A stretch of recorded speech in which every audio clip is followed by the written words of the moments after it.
नमस्कार विद्यार्थियों, मैं सुधा व्यास टीजीटी हिंदी आज आप सबके सम्मुख उपस्थित हूँ कक्षा 8 व्याकरण भाग के अंतर्गत पद परिचय लेकर।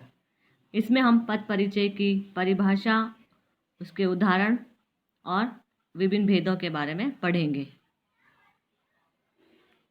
पद परिचय की परिभाषा समझने से पहले हम शब्द और पद में क्या अंतर है यह जान लेते हैं। शब्द स्वतंत्र होते हैं, जबकि वे शब्द जब वाक्य के अंदर प्रयुक्त हो जाते हैं तो पद कहलाते हैं। पद परिचय की परिभाषा: वाक्य में प्रयुक्त पदों का व्याकरण के अनुसार परिचय देना पद परिचय कहलाता है। कि जो वाक्य है उसके अंदर यदि कोई शब्द है तो वो व्याकरण की दृष्टि से कैसा शब्द है, वो संज्ञा शब्द है, सर्वनाम है, विशेषण है, वैसा परिचय देना पद परिचय कहलाता है। पद परिचय करते समय निम्नलिखित बातों को ध्यान में रखना चाहिए। संज्ञा: यदि रेखांकित पद संज्ञा है तो निम्नलिखित बातें लिखनी चाहिए। जैसे संज्ञा का वो कौन सा प्रकार है, वो व्यक्तिवाचक संज्ञा है, जातिवाचक संज्ञा है या भाववाचक संज्ञा है। लिंग: दिया गया शब्द स्त्रीलिंग है या पुल्लिंग। वचन: एक वचन है जो शब्द दिया गया है वो, या बहुवचन है। इसके साथ ही साथ कारक को भी उसमें लिखना चाहिए। हम उदाहरण के माध्यम से समझते हैं। सार्थक विद्यालय जाता है। इसमें दो शब्दों को रेखांकित किया गया है। पहला शब्द है सार्थक और दूसरा शब्द है विद्यालय। यदि सार्थक शब्द का पद परिचय देना हो तो सार्थक शब्द संज्ञा है, व्यक्तिवाचक संज्ञा, एक वचन है, पुल्लिंग है और कर्ता कारक है।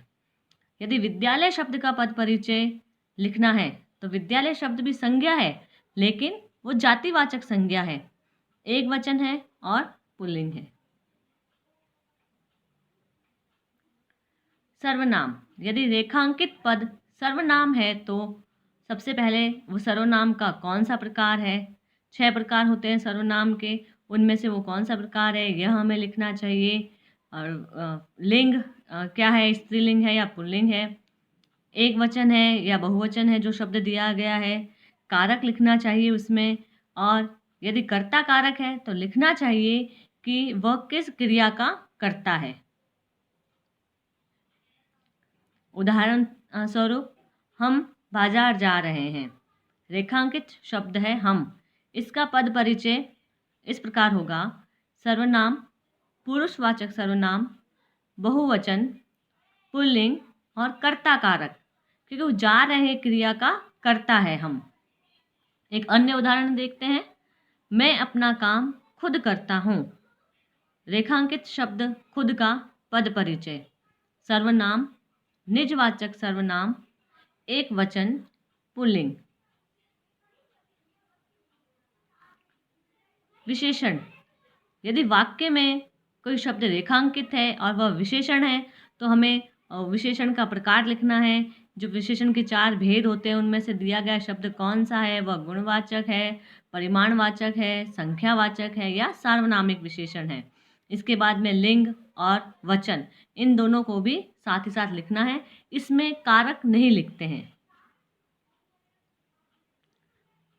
आइए हम उदाहरण के माध्यम से समझते हैं। बाहर 4 कुर्सियां रखी है। रेखांकित शब्द 4 का पद परिचय: विशेषण है, संख्यावाचक विशेषण है, बहुवचन है और पुल्लिंग है। अन्य उदाहरण: उस महिला को बुलाओ। यहाँ पर उस शब्द का पद परिचय देना है, तो यह विशेषण है, सार्वनामिक विशेषण है, यह हम संकेतवाचक विशेषण भी कह सकते हैं, एक वचन और स्त्रीलिंग। अब ये सार्वनामिक विशेषण है क्योंकि संज्ञा से पहले जब सर्वनाम आता है तो वो सार्वनामिक विशेषण कहलाता है। क्रिया: यदि रेखांकित पद क्रिया है तो उसका पद परिचय करते समय हमें क्रिया का प्रकार लिखना है कि वह सकर्मक क्रिया है या अकर्मक क्रिया है। काल कि वो कौन सा काल, जो वाक्य है वो कौन से काल का है, वर्तमान काल का है, भूतकाल का है या भविष्यत काल का है। इस दिया गया शब्द जो क्रिया शब्द है वो स्त्रीलिंग है या पुल्लिंग है, एक वचन है या बहुवचन है, यह सब बातें हमें क्रिया पद का पद परिचय देते समय लिखनी चाहिए। उदाहरण के माध्यम से हम समझते हैं। राम खेलता है। खेलता शब्द का पद परिचय यह क्रिया है, अकर्मक क्रिया, एक वचन, पुल्लिंग और वर्तमान काल है। अन्य उदाहरण देखते हैं। मैं कल जयपुर जाऊंगी। जाऊंगी शब्द का पद परिचय क्रिया, अकर्मक क्रिया, एक वचन, स्त्रीलिंग और भविष्य काल, क्योंकि जाऊंगी है इसलिए।